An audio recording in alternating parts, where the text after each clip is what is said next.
Hey, it's Jack from Jack 8 the Real Estate and the Online Real Estate Academy, and we have the Plymouth single-family home market update for October. Let's take a look. And as always, we start with price. Whoa, a big drop. We were at $778, and then the average single-family home price for September drops to $658. $658? That is a huge drop. Now, as I've mentioned, because we're looking at a sample size that's fairly small, there can be some variable noise in the number. The long-term trend is up, obviously, but when you see that big of a dip for 1 month, you're like, whoa, what's going on here? And we also saw a statewide dip, so this is consistent with the statewide dip.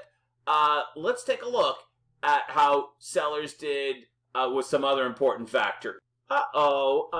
Sellers are only getting 99% of original list price. That's because the price went down so much, right? So, in the days of the springtime when you had to bid things up, that seems to have cooled off a little bit here in Plymouth. If you're offering list price, every property is different, obviously, but if you're offering list price, or maybe just a teeny bit more, that's going to be a very strong offer. You probably don't have to offer, on a $500,000 house, if you're now offering $550,000 like you would have in the springtime, you probably don't have to offer that now in October. Selling your house in Plymouth, pretty much the same process as it's been, 23 days, 3 weeks. Till you get an accepted offer, add another 6 weeks onto that, and the whole process is going to take you like 9 weeks, 9-10 weeks on average to sell your house. From the day you list it to the day you close, about 9 weeks, and about 3 weeks until you get an offer you like. Inventory remains, and I think this is the big picture here, the important story.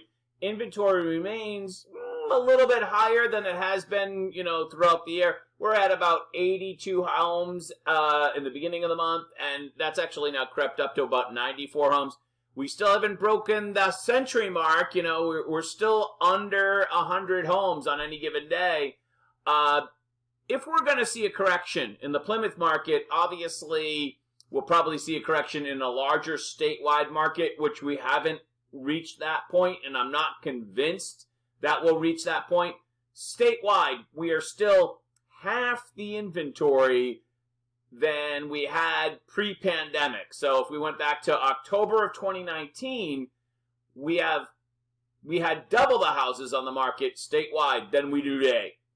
And as you can see in this chart here at 80-something, 90-something houses, that's much less inventory than we had in the spring or early part of 2020. In March of 2020, we had like 150 homes for sale.